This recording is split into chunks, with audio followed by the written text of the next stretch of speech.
ஒரு வீட்டில் வந்து ஒரே நட்சத்திரத்தில் 2 பேரோ 2க்கு மேற்பட்டவர்கள் அப்படி பிறக்கும்போது அந்த தசா காலங்கள் வருகிற போது அதோடைய பாதிப்பு அதிகம் இருக்கும்.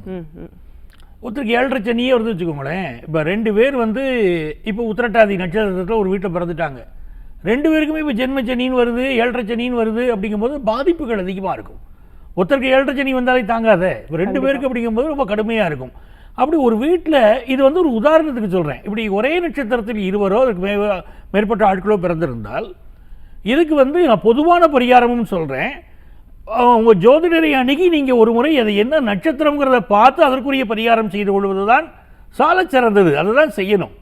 ஆனால் பொதுவான பரிகாரம் என்னன்னு கேட்டிங்கன்னா, கடல் ஓரங்களில் இருக்கக்கூடிய கோயில்கள், உதாரணமாக திருச்செந்தூர் கோயில், கடல் ஓரத்தில் இருக்கக்கூடிய கோயில், இந்த மாதிரி கோயிலுக்கு சென்று அங்கு எழுந்தருளி அருள் பாலிக்கக்கூடிய இறைவன், எந்த கடல் ஓரத்தில் இருக்கக்கூடிய கோயிலுக்கு போகிறீங்களோ அங்கே இருக்கக்கூடிய சாமிக்கு நீங்கள் வந்து அபிஷேகம் பண்ணி, யாரெல்லாம் இந்த வீட்டில் ஒரே நட்சத்திரத்தில் இருக்காங்களோ அவர்கள் பெயரில் அர்ச்சனை பண்ணணும்.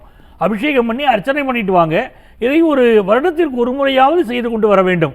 அப்படி செய்து கொண்டு வருகிற போது அந்த ஒரே நட்சத்திரத்தில் பிறந்ததற்கான தோஷங்கள் இல்லாமல் நீங்கள் தப்பிச்சுக்கிட முடியும். ஆனால் உங்களுடைய சுய ஜாதகத்தை ஜோதிடத்தை காட்டணும்.